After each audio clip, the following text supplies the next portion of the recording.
Previously on the Pavement Top 50. So here we go with Texas Never Whispers. Aiden from Vermont, what are your initial thoughts about this song? Texas Never Whispers is a really cool song. Full disclosure, before you sent me that this would be the song that we were going to be talking about, it honestly wasn't one of the tracks off of Watery the Mystic that really jumped out at me. Oh. But after you sent it and I knew that we were going to have to chat about it, I listened to it a little bit deeper, and I definitely found like a new appreciation for it. Hey, this is Westy from the rock and roll band Pavement, and you're listening to The Countdown. Hey, it's JD here, back for another episode of our Top 50 Countdown for seminal indie rock band Pavement. Week over week, we're going to count down the 50 essential Pavement tracks that you selected with your very own top 20 ballots. I then tabulated the results using an abacus and an air fryer. Seriously, is there anything this machine doesn't do? How will your favorite song fare in the rankings? You'll need to tune in to find out. So there's that. This week, I'm joined by Pavement superfan, Boston Russ. Boston Russ, how the fuck are you? I'm fantastic and This is ready good to rock. news. This is great news, because it would be a hell of a podcast if you were not ready to rock. That's right. That's right. Thanks so much for having me on. Oh, it's my pleasure. Thanks for doing this. You guys do all the heavy lifting on these, so this is fantastic for me, you know? Let's get right to it. Let's talk about your Pavement Origins story.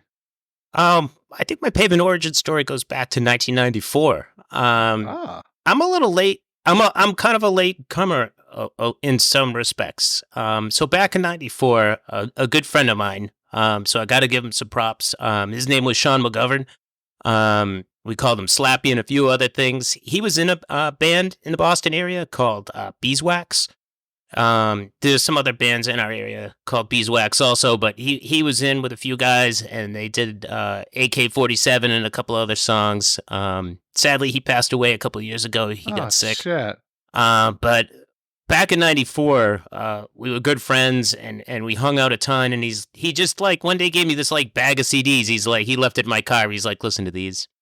And so Crooked Rain was there. And so I put it on, and like Silent Kid comes on, and I'm just like, who are these guys?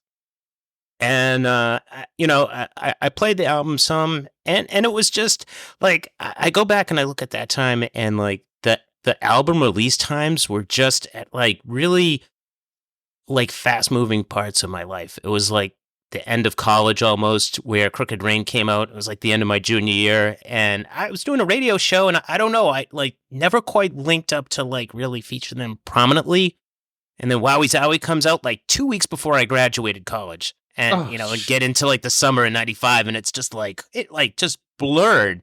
And so it's like I heard it like a little bit, but didn't like totally like dive in. Not until Bright in the Corners came out in 97, and that like I just could not stop playing that album, like just great record and word out. And I wanted to see them in concert. I had been to a bunch of different shows for bands, like Foo Fighters. I got to see Foo Fighters when they were together for 2 weeks in 1995. Holy they were shit. Together. Nobody knew who they were. This is my same friend. So Sean says to me, we got to go see this band play.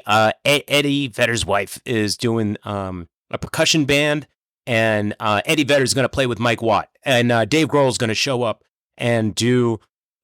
He's going to play with his new band, and I was like, he's like, you got to go. And it was like this rainy Sunday afternoon. We go to this club called Avalon. So if anybody's knows Boston, knows the 90s, we wore Avalon out. I mean, it was like one of the best places to go for rock bands. And Foo Fighters was the middle band. Grohl comes out on lead.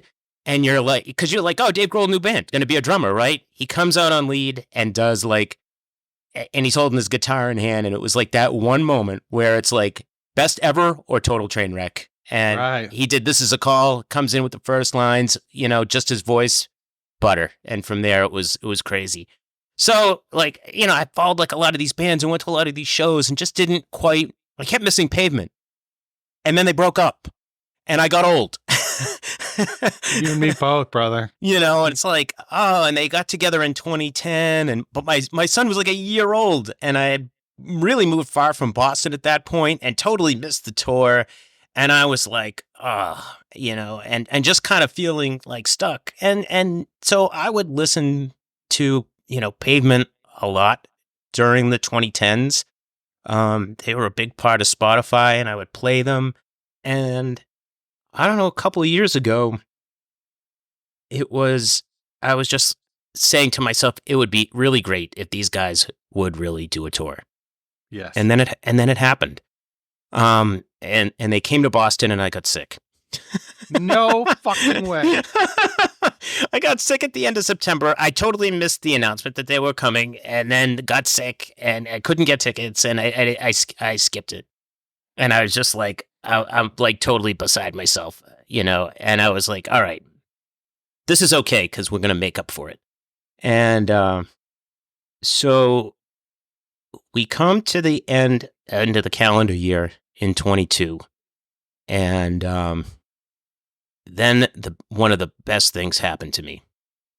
My wife, her best friend, calls her up and says, "Guess what I have?" And my wife says, "What?" And her best friend says, "I have an extra free ticket to see Taylor Swift."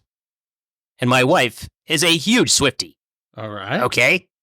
Huge. And, you know, but her best friend lives in Tennessee. And we're in Boston. And her best friend says, "The ticket's for Tampa Bay." Oh, my God.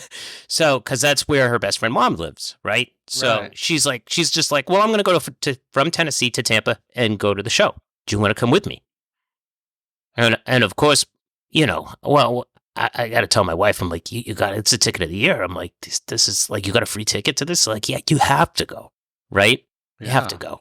So of course, like she got the ticket. I got her a flight, and you know, she goes down there and has a ball, right? They do like a 1,300-mile road trip from Tennessee to Tampa and back. They go to the Smoky Mountains. They have like the best time ever, right? So right after the ticket, you know, I got her the plane ticket. The Pavement in Iceland announcement comes up. Oh, yes. And I'm like, Pavement, Iceland. And I turned 50. And I'm like, Ha ha ha ha. she's like, yeah, you have to do that. That is a great wife. Yeah, she is fantastic. And I'm like, I do have to do this, don't I? She's like, I think you do. And I'm like, it's 3 shows. I'm like, they'll play all the songs. They have to play all the songs just about because it's 3 shows in a row. Yeah. So I went ahead and I ended up booking the trip. And so this was like, you know, late. I think the release was like late January. So like early February. It was like a couple of weeks after they released the thing. I got tickets, but I still got like 5th row. And I got 2nd row for like the last show. I got really good tickets. They were a little slow to sell out of the gate, but and thankful for me because, you know, I'm like, so I got a flight. The flights were very reasonable, and so got a flight and just said, we're doing this thing. So as the year ticks by, I'm getting ready. And then I think it was sometime in like late June, my birthday passed and all this, getting ready for the trip. And then I get the big announcement that says, in Iceland, they're going to do a walking tour with the band. I did not know this. Yeah, they put out a walking tour with the band. So Steve and Bob participated in the walking tour. And Spiral also, of course. So it was the 3 of them, and then you would buy a record and buy the tour. Wow. The walk tour. So 90 minutes around Reykjavik, and there was a host, and then they would go ahead and talk about, you know, they would just talk about the musical history of Iceland, and then you could walk around and get to meet the Pavement guys. So there were 50 tickets. Fantastic. There were 50 tickets, went on sale at noon. My hand was like on that button, and I was number 21. That's amazing. I could not believe I got a ticket. And I you know, again, I was like, is this hyping up to be the best trip ever? I'm like, Sounds like it. I'm like, what's happening here? And so now we're leading up to the trip. The trip's at the end of July. They did the shows at the end of July. So sometime in July, I'm on Reddit. I'm on the Pavement channel. And this guy posts up and he says, who's going to Iceland? Let's form a group. So I'm like, Brilliant. Great. I'm like, how about me? I'm like, I'm going. He says, hi, I'm Mike from DC. And I'm like, I'm Russell from Boston. Great. So I jump in. Another guy, Steve from Milwaukee, jumps in and says to me, so what do you think the weather's going to be like? I'm like, maybe like a mild Boston winter. That unfortunately, to me and Steve, that meant two different things. Sorry, Steve. Because I ended up considering that to be a little chilly. So, but I run a little cold. So it was pretty funny. And so, slowly, like this little group of people forms on Reddit and then goes over to WhatsApp. So the day comes, finally go ahead and fly out. Do the flight, no problem, get there. And then when you fly into Keflavik Airport, it's about 45 minutes from Reykjavik. You go and take a bus. Okay. And so guy sits across from me. He's also from Massachusetts. His name's Curtis, and I strike up a conversation with him. And halfway through the conversation, he's like, by the way, are you here for Pavement? And I'm like, yes. He's like, what? I'm like, what gives me away? He's like, you're a certain age, traveling by yourself. He's like, he's like, me too. I figured you were here for the shows. And I'm like, I'm like on the bus and I'm not even there yet. And like, we're already like way off and running. So we get to the Thursday show and, the moment of truth comes and, I'm walking down to Harpa Concert Hall. It's like a huge glass structure. It's beautiful. If you ever see the pictures online, it was amazing. Beautiful place to play. And so I'm walking and I'm within sight distance of the concert hall. I've already spent the day there. Reykjavik's beautiful. People are nice. Everybody's very relaxed. And guess who walks right by me is Mark Eibold. Really? Yep. Just walking to the venue. I'm walking to the venue. He's walking away from it. He's probably going out for, like maybe like a quick bite to eat or something. Right. We had, time before they went on. He walks right by me and I'm like, Mark. And he turned around and I told him hello. And I said, I was here for the shows and everything. He took a quick picture with me and that was that. But I got to meet him. And I was like, all right, I got to meet Mark. He is the elusive one. He is elusive. And so, but I got to meet him and got a photo and I mean, super nice. It was like 90 seconds tops, because I just didn't want to take up his time. I mean, he's getting ready for the show and everything. So I was happy for that. And yeah, I went up to the concert hall and everybody just started to meet. And it was funny because I think it was Mike in the group said, okay, so here's the moment of truth. How are we all going to know it, who each other are since we don't know each other? Good call. So I said, all right, I'm going to go stand by one of the tables. I'm wearing bright blue Pumas. You can't miss me because I'm also wearing this like bright vest. I tend to wear bright clothing sometimes. And so like I got this vest and I got this like hat, pom-pom and this whole getup. Can't miss me. I mean, I'm like screaming and everybody's dressed in like black and Reykjavik. So I'm like, I really stick out. And I'm like, can't miss me. And so I think like the first guy that comes over is Steve and Steve's like, Russ? And I'm like, hi. And so that just kind of like broke the ice for everybody and people started to gravitate over and, like we're having a couple of beers, we're talking at the shows, and just met some like really great people, the merch table's there and we're talking, other people got tickets for the walk on Friday and it was amazing. And, so one of the guys, Eric from New Jersey, Eric says to me, I said, I got Crooked Rain with the tour. I said, but I really wanted Wowie Zowie. He's like, why don't you just buy it at the merch table, bring it with you tomorrow, they'll just sign it. I'm like, genius. Yeah. So I did that, and that that ended up working out very well because they signed both albums. So solid piece of advice from Eric. And so we did the show, and it was fantastic. They started off with Grounded, which is one of my favorites. Damn. And it was really great because, like, when they just break into Grounded, it's like, I made it, Yeah. And the months leading up to that were a little difficult. My mom was pretty sick. She's had some tough moments last year, and it was just like really emotional. I was like, holy crap, I really did it. I mean, this was like 30 something years in the making. Yeah, and it was, and it's like when you see that like Pavement in Iceland thing, and it's like you look at that, and it's like a lot of times you just look at those types of things, and then it's like, oh, I should do that, and you don't end up doing it, Right.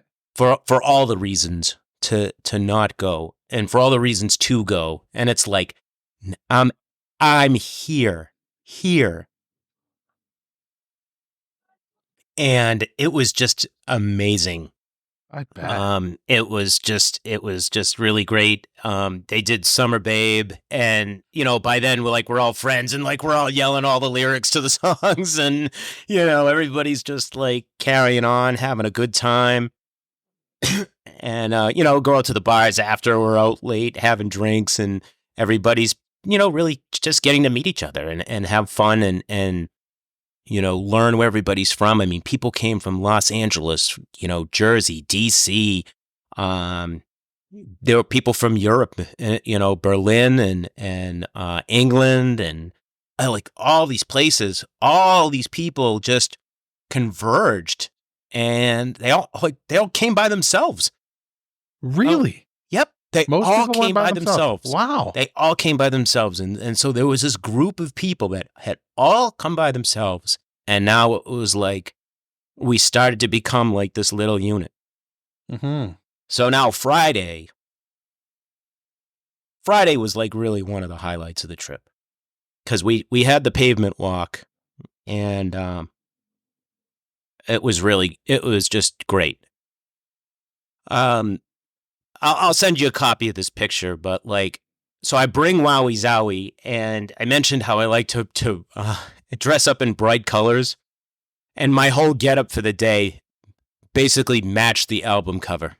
And I didn't plan it that way, but I had you could see my hooded sweatshirt, and I wore this green hooded sweatshirt and this, and a shirt, and my vest and hat and everything were all blue and green.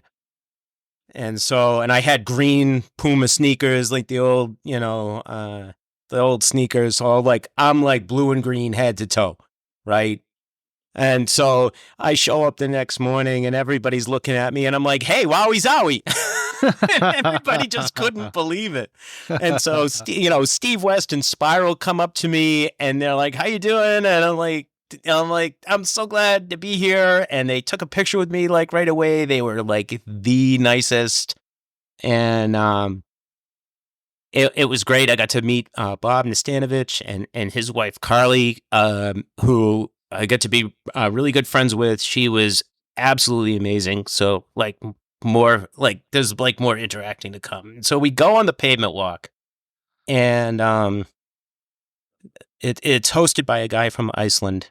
And so one of my favorite jokes on the whole trip gets set up, right? So we're walking through Iceland, and he's like, oh, this is where Bjork lived, and this is where this was, and this is what happened here, and all of these spots. And then we get to this condominium. And, he's standing in front of it and gets everybody up there and says, now this used to be the Rock and Roll Club.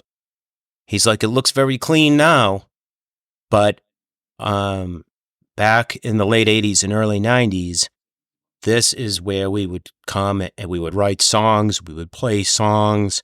This was this was the club. This was it right here. This is the spot. He's like, this was everything right in this spot. He's like, wow. And then he used to get, he said, then he said the thing that just made my eyes go like big bug wide open. And he said to me, "We used to get blackout drunk." And I'm like, and then there was like this kind of pause, which I love because it just kind of sets me up and I have this sense of humor. And I just kind of raised my hand and I said, "Did you say that you got blackout drunk here?"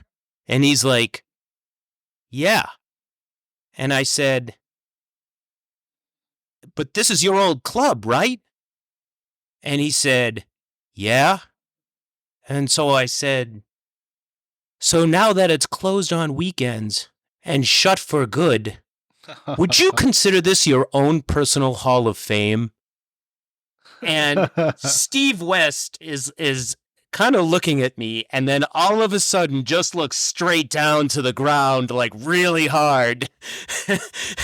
And you hear like 3 people chuckling in the background who get the joke. And I'm sure other people got it, but like, maybe it wasn't their sense of humor. And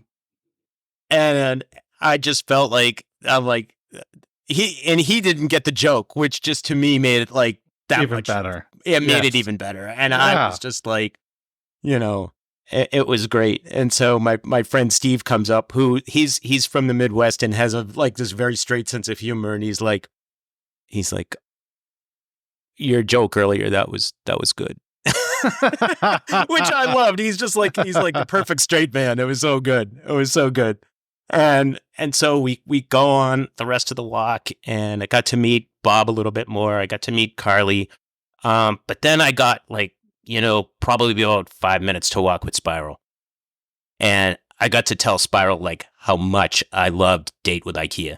And which is just like it's definitely in my top 5. I think I submitted as like number 3 on my list because I just love that song. They're just like songs that just really resonate with me. It always makes me smile. I love playing the John Peel version because it's quicker and it just really hits every time.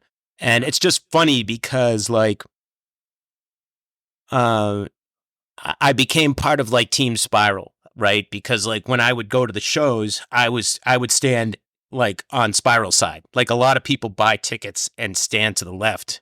That's where Malk is. Yeah. But I like to stand to the right because I can see Spiral, I can see Bob, and I can see Mark and Steve very easily. And I can still see Malk and Eyebold and everybody else. But like, Mark's, Malk stands so far over. He does. But a lot of people gravitate over there. So it's good. And, so, I mean, it was just amazing. And did you get to hear them play Date with IKEA? They did. They played it Friday that night. They played it. I said, he's like, yeah, he's like, we'll play it. He's like, we'll play it, and you get to hear it. And then so we went back, and they did autographs. We got to meet them. They were just fantastic. They were all just so nice. I mean, everybody was generous with their time. I mean. Yeah. That was my experience as well. Like, just so gracious and so accommodating. Yeah. And so it was like, okay, where do we go from here? We did the Saturday show. I did like I did some tours. I did Blue Lagoon, which is now like closed, and those are heartbreaking every time we see like the volcano eruption stuff. And I feel for the people in that area because like all the people were so nice. I mean, just walking around Reykjavik, it was just so great because everybody was like so relaxed. I mean, I was walking down the street one day and I had some napkins kind of coming out of my pocket and somebody comes up to me and he's like, "Your money." And I'm like, "Oh, thanks. It's just napkins, but thank you." And like, where I live, it's like everybody would be like, "Boop, I'll take that, thanks," and keep walking, or let it fly away and, all of that. But,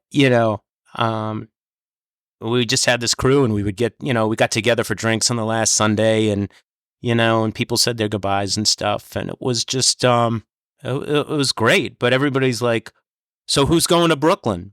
Right. because the tour wrapped up in Brooklyn in September. So in like 6-7 weeks later, a lot of us went to Brooklyn. Jesus Christ. So because they had put the announcement out that the tickets were going to come out. And I told my wife, I'm like, I got to do one more. I just feel like I'm really called to I got to go to the last show. Got to go to the last. So I bought 2 tickets and I have a twin sister. And I called my twin sister, Andrea, and I said, dude, because she used to go to all the shows with me. I'm like, and she took me to Foo Fighters for our birthday. Like one of her 50th birthday present to me. We went to see Foo Fighters in Laconia, New Hampshire, turned back the clock. And, it was a great time. So, I said, well, you did Foo Fighters. I said, come to Brooklyn with me because she loves going to New York. I said, come to Brooklyn and let's go to Pavement. She's like, all right, let's do it. So I bought the tickets, and then we were coming up to the shows, and the only song I didn't hear in Iceland that I like absolutely like had to hear was "Elevate Me Later." Yeah, and couldn't stop talking about it. So we get to Brooklyn the week of it was Monday, September 11th was the first show. And everybody did the first show, and I had friends there, and now everybody's like totally into it. People know each other. And my friend Eric, the guy from New Jersey, was unbelievable, and basically was just like posting in the chat like, okay, they're doing this song. Now they're doing this song. Now they're doing this song. And like some people would like post videos into the chat. Somebody tried to do like a little live. The time that people were investing in sharing the information with everybody else was just wild. So I'm just like, I was like, I'm getting a ticket for Wednesday because it wasn't sold out yet. And I was like, I'm buying a ticket for Wednesday. And I worked it out with my sister where we were going to take the train together. And then she's like, I'll just buy a bus ticket. You meet me there. And I'm like, I'm going out on the train a day early, and I'm going to the Wednesday show too. So I get to the Wednesday show, and because now it's like, I'm in it now. Now it's like, I'm in it. So I got tickets for the last 2 shows. I had to. And I'm so, like, it was like really just called to do it because I got there, I met up with Steve and Mike and everybody, and it was wonderful seeing everybody, and met new people too, like Wes from Chicago, who was really great, and he ended up cutting some videos, and some other folks. But they ended up doing "Elevate Me Later" on the Wednesday show. It was the only time in the whole tour, the whole 1.5-year tour, that they played "Elevate Me Later." Holy shit! And you were there for it. I was there for it. I couldn't believe it. Because they wrote it out as LS2 on the play sheet. Yeah. And I was like, are they gonna play it? And my friend Wes is like, well, there's like 2 versions of it. He's like, I think so, but maybe. And then like they kicked into it, and I'm like, that's my entrance song. And I was like in a hyper trance for like the first 20 seconds of it because like I couldn't believe they were finally playing it, and it came out great. It was amazing. Rebecca Claycole, who was there doing the organ work on the tour, her voice on the backing vocal was just awesome with everybody else. It's a great version. It really needs to be on Spotify. Well, I hope we get some live records at some point from this tour, They were taking video and all kinds of stuff, so I am hoping that they do some live work with it. And if we get that out, produced, it would be like super great. Yeah. So I mean, it was really great. We, at the end of the Wednesday show, we went to the bar across the street, and we were having beers. We kind of closed that place down. And then Spiral runs out, and and he's just like booking it for his Uber, right? Because there's still like probably 20 of us there hanging out, and he's like, yeah, hey, I'll see you guys. And I'm like, hey, Spiral, it's me from Iceland. And he's like, wait, I remember you. And I'm like, knock back, and like all my friends heard that, and it was just like frivolity because it was too crazy. And I gave him a high five. He gave me a quick hug, and he jetted off into his Uber, and I'm just like, my whole night was made. I guess so. And then it couldn't get any better except Steve Malkmus walked out and was hanging out on the corner waiting for his Uber, and he's just standing there, and he's talking to like somebody else he was with, and we're all standing there like diagonally across the street from Malk, and he's just standing there, and another friend of mine says, Russell, what do we do? And I'm like, we go up to him. And so like I just started walking across the street, and then like I just like went right after, and patiently waited for him to finish his conversation, and I'm like, hello? And I'm wearing my Reykjavik t-shirt, except it says Reykjavik in Japanese. Oh. And one of our other friends is Japanese in the group. And when she saw me and she walked into the bar, she was the only person who laughed at me because she's like, your t-shirt says Reykjavik. I mean, the moments were just like amazing. They were all like, it felt like every moment was like that. And then, so like Steven was the only person I hadn't met. And again, super gracious, took some photos, and I didn't take too much of his time because, the rest of my friends all got time to meet him before his ride showed up. And that was that. We did the Thursday show also. And, we got to say goodbye to the band and to everybody else. And it was something else. And, one last story that my friend Mike from DC is very fond of. So when we got back from Iceland, I had the picture with me dressed up in the wowie zowie outfit. And I have a picture when we did the record signing, it was at 12 Tonar, which is one of the record shops in Reykjavik. So in the back, they have this wall like with graffiti, and it's all color. So I'm in my color outfit, and it's all color. And it's this really cool photo that came out, and you could see everything, the sneakers, the whole 9 yards, right? And so I posted it on Twitter, and I said, I posted it to Bob and Carly and Spiral, and said, thank you so much for everything. And Spiral wrote back and called me a legend. And that just like broke my friend Mike. He's like, hold up. He's like, do I have that right? He's like, did you call Spiral a legend, or did he call you a legend? I'm like, he called me a legend. That's amazing. He's like, why? Why did he call you a legend? He's like, what don't I know about you, Russell?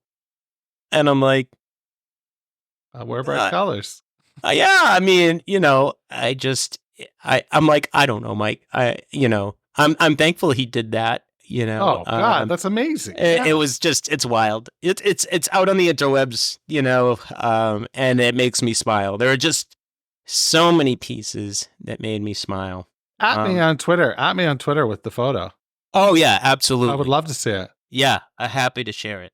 Yeah. So a quick shout out to the whole crew here. So Steve, Mike, Eric, Liz from England, Sasha, Chiaki, Curtis, Chris from Berlin, Manny and Liza, Wes Stevens, Tony, Bacon, and a very large shout out to the man from Reykjavik himself, Elvarson, who was, we all became friends with Elvar when we were in Reykjavik, and he was the only person in our group from Iceland. And I love his name because, in Boston, we always swear at people. And Elvar's name is Elvar's son. So he's son of an Elvar. I mean, in our best Boston. And he's such a bright personality, a wonderful guy. He does a podcast called Peeling the Onion. So a shout out to him. Nice. And if anybody's out there, it's on Spotify. And he covers a lot of like punk rock origins and stuff. So huge shout out to Elvar, and to all the people who were there for Iceland and Brooklyn. My sister, of course, and my family for putting up with the time while I'm away, and the incessant playing of the Pavement. And but my son has now kind of become kind of a fan a little bit. So done good work. Yeah, we're driving around. He has his Pavement favorites too, which makes me smile. So it's some good dad work there. So Yeah, trying. very good. I'm trying. Well, what do you say we flip the record here and play song 21 and then come back and have a little talk about that? Sounds good. I'm ready for a B-side. All right, let's do it. We'll be back after this. Hey, this is Bob Nastanovich from Pavement. Thanks for listening, and now on with a countdown. 21.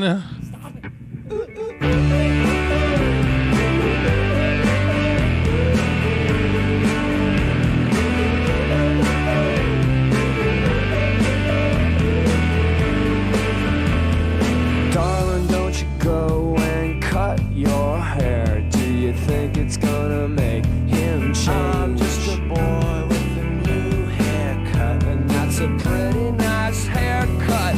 Charge you like a puzzle, hitmen wearing muzzles. Hesitate to die, look around, the second drummer drowned. This telephone is found.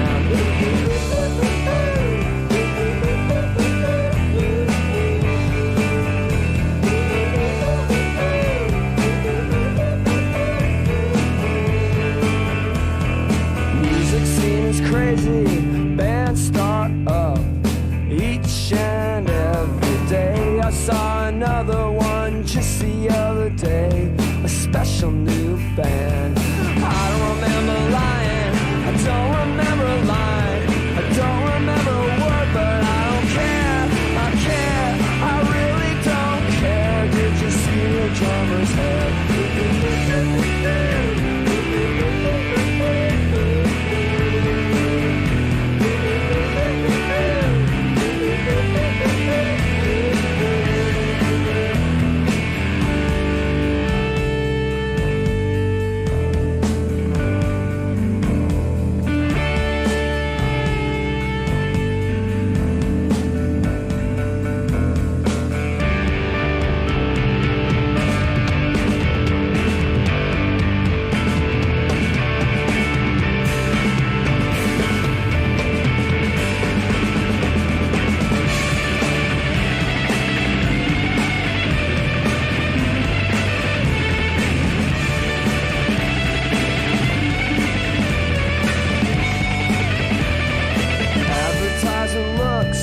Chops a must, no big hair. Songs mean a lot when songs are bought, and so are you. Face right down to the practice room. Tension and fame's a career.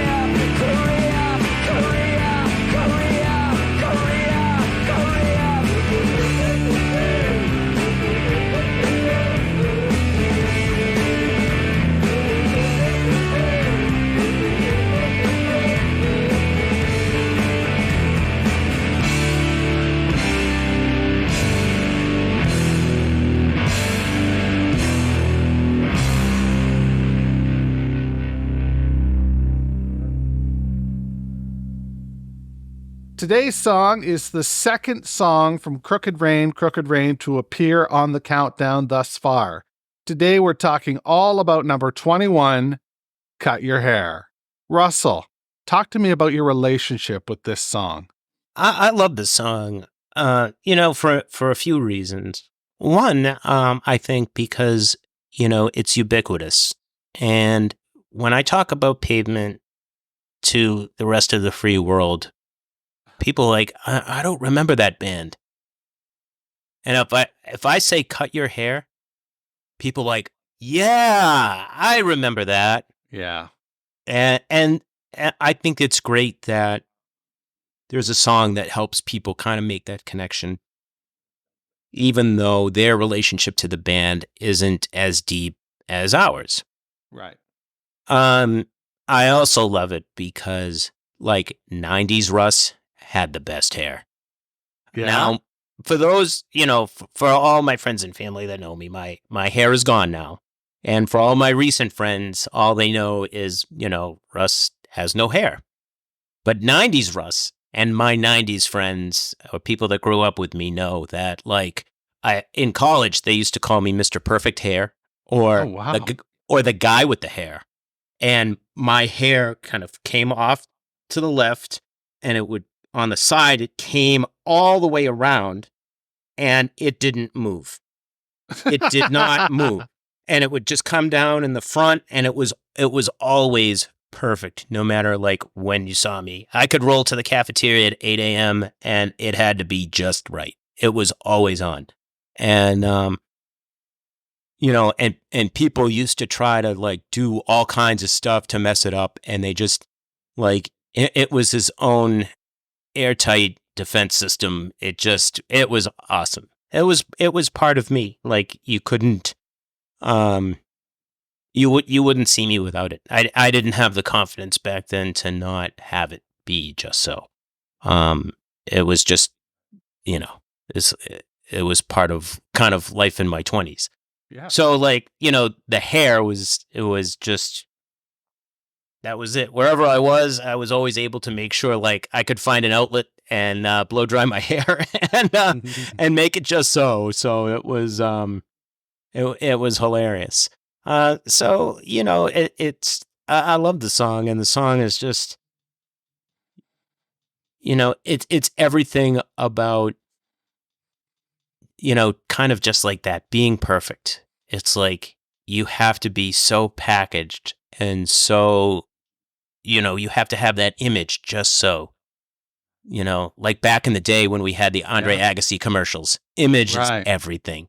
And that's what Cut Your Hair says to me. It's like image is everything. Like if you're going to go far as a band, like, like you have to have like this, whatever it is, packaged image that the record company wants you to follow in order for your career to advance. And you can't really be yourself, That's how I see the song. It's almost like, it's a song of conformity. And, you have to, if you don't fit the image, you won't move forward. And it's interesting that Cut Your Hair is on Crooked Rain, which really propelled their career and kind of got them to the point where the next record really could have put them up and over. And, and they come out with Wowie Zowie, which is really like, people say like it's equivalent to like Weezer Pinkerton. Right. Yeah, I can see that. Which I loved, and it really kind of got a very cool reception, but like, if you look at the, like how everybody rated it, it was like, this album's amazing. And I'm like, well, yeah, that album's amazing.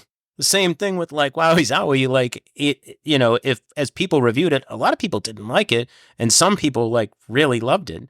But when you come back and listen to Wowie Zowie, it was it was growing your hair. They made the record they wanted to make, even though it didn't quite conform to what the record companies necessarily wanted. And they made that art what they wanted it to be. And so that's kind of like what Cut Your Hair kind of means to me, and I love it. Tension and Fame, South Korea. I mean, it's a fun song. It's really light and peppy.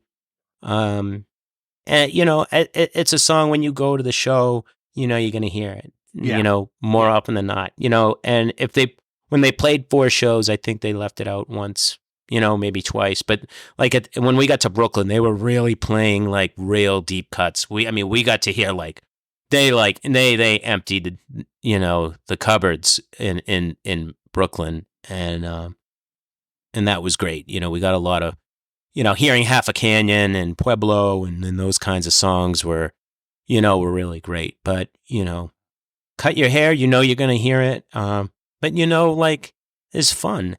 And sometimes it can be that song where it's just like, oh, I don't know if I want to hear it because it is so popular, and it is, uniquely Pavement, and it's, They're like, I want to hear other songs. But it was really interesting because, when you gave me the opportunity to come on and talk about it, and I'm like, it really is it's a great song. It is a great song. And, I saw out on Reddit, I think it was last week, there's now a beer named after it called The Second Drummer Drowned. Dude, interesting story. The guy who posted that, I just said off nonchalant, I said, oh man, it's too bad you couldn't ship one here. And then he DM'd me, got my address, and he is shipping one to me. That is outstanding. It is so fucking cool. And I believe his name is, oh shit, I think it's Mark. I will amend this at some point and make sure that he gets the shout out he deserves. But this leads me to an interesting question for you, talking about, this song and the fact that some people can dismiss it because it was their popular hit. It had, it was on MTV rotation, like the music video. So is this song at 21? Is it properly rated? Is it overrated? Is it underrated? What do you think? 21 we're into the great tracks now. Not to say that the whole 50 isn't great, but we're starting to get down to the nitty gritty. I'm going to say I was surprised when you told me that when I was at 21, I did not expect to see Cut Your Hair here. Me neither. But I understand it in a way. And so I will, I'll share a little bit of my own, submission. I ranked Elevate Me Later number 1 for a very specific reason. I wanted the points for it because I wanted it to be somewhere in the top 50. Right. Because I love it. And so, like, when we say, okay, it's going to be like the top 50 countdown, I think about the math that behind it and goes into it. So I think that Cut Your Hair kind of gets knocked down a little bit because everyone just assumes it's going to be there. Oh, that's a good call. Okay, yeah. So it's kind of like that old Simpsons episode where Bart Simpson, and this is like season 1, where Bart Simpson runs for like class president against Martin Prince. And everybody thinks Bart's going to win and nobody votes for him. And only Martin Prince wins 2-0 because him and his only friend voted for Martin Prince. So it was 2-0 Martin Prince. That was it. And Martin won. And everybody's like, nobody voted for Bart? So I feel like Cut Your Hair is Bart. I mean, nobody really voted for it because everybody would just count on it being in everybody's highly ranked list. And here it is at 21. You're probably bang on the money, man.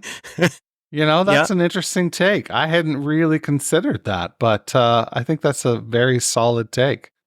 I mean, because I rank some other songs a little bit higher because I wanted to make sure they made the cut. And I put Elevate Me Later number 1 because it just, like, I asked for it so much amongst my friends. It just, like, kind of like it's tied to me now. And every time I hear it, I put it on right before we came on just to, like, kind of hype me up because it always makes me smile.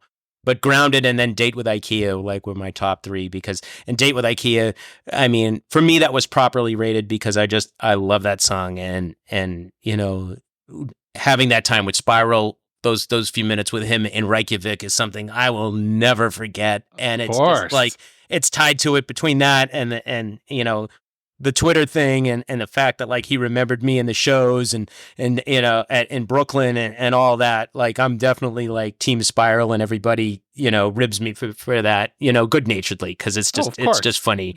And, but I think he's that's a gem, man. He's a gem. He's come on 5 times. Really? Yeah. He's been on 5 times. Amazing. Yeah. And I get it. I mean, they've all been great, and a special shout out to Carly, who's Bob's wife. She's, we chat occasionally on Twitter and say, hi, how are you? And, we were, even during the shows, like, she would say hi to me and she'd say, hey, I love your energy. And, like, she was videotaping the shows on her phone. And she's like, at like certain intervals, she would just like hand me her phone. She's like, tape this. And so like, I'm like watching the concert and I'm like holding up her phone, making sure I get good footage for her. It was hilarious. I mean, like the stuff that just happened was just like, I'm like, how am I even doing this? Like, why, why have I been chosen to kind of be in the middle of all of this? And I'm like, it was similar. I had a very similar vibe when I did my UK trip. I had a very similar vibe. It was just like, who am I? What fucking planet is this right now? Right. This is my favorite band, and I'm following them around, and I'm getting backstage, and they know me. Like, this is so cool. Right. It's like, this can't be happening. That's right. And the whole Iceland trip was like, like people talk about like, oh, I had this trip and everything went wrong. And the Iceland trip was everything went right. Everything that could have happened that could have turned into a positive. And even the little setbacks I had, like, were so quickly resolved, usually by the kindness of strangers or some good fortune. It just it was just amazing how well everything went. And really both trips. I mean, it was the time. I had a wonderful time. Well, you were owed it, I think, and after missing them a few times, I'm glad you got to resolve your story that way. Is there anything other than the Icelandic Gentleman's podcast that you want to plug while you're here?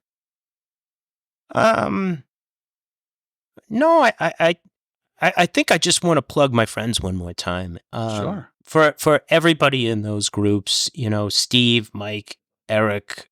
All those guys, everybody is like just the nicest. Yeah. It's like, just a quick story. Like, Eric bought merchandise for us in Brooklyn and then shipped it home to all of us. Wow. And he's like, just Venmo me. Like that kind of like generosity of his time and trust and everything else. Just top shelf. And everybody was like that. Mike was like that. Steve was like that.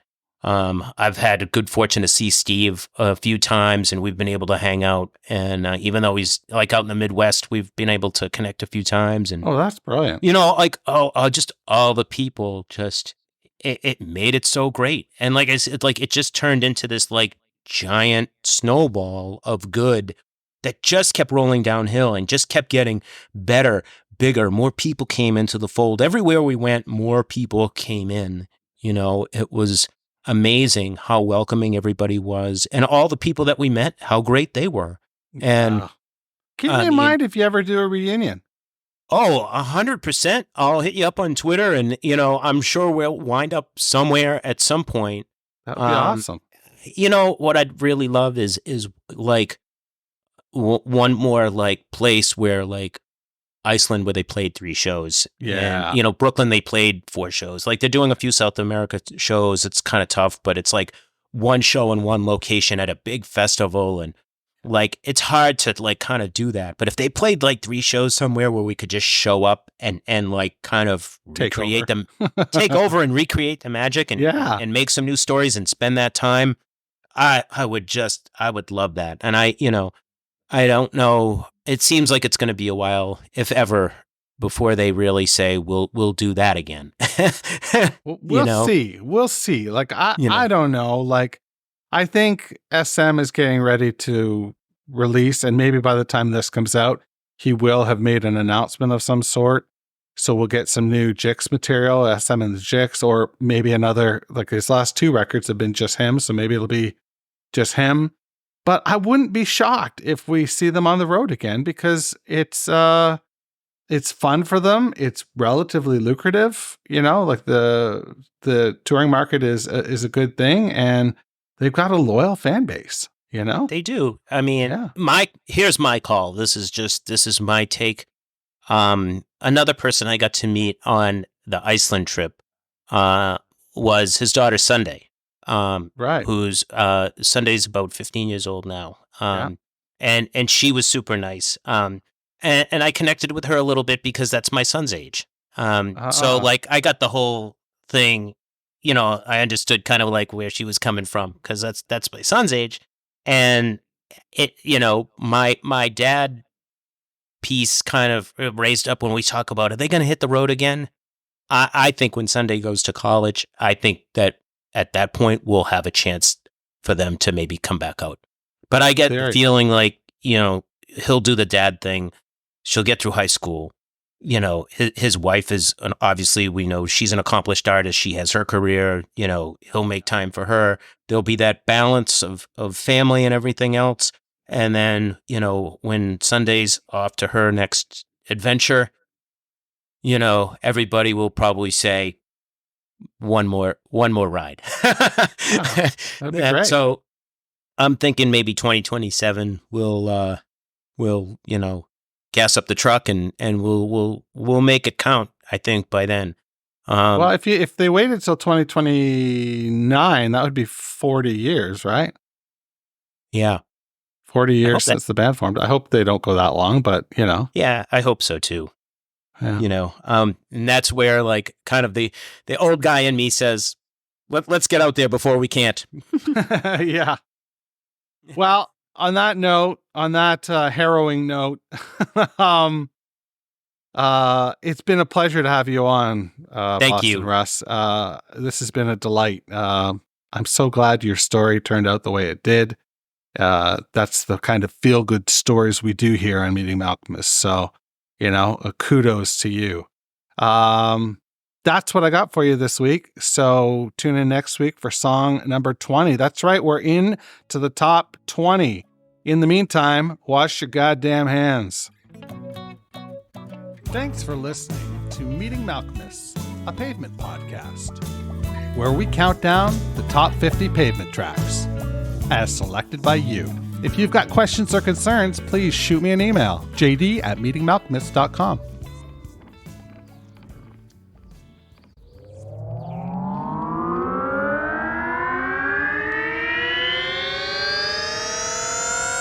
To podcasts and such.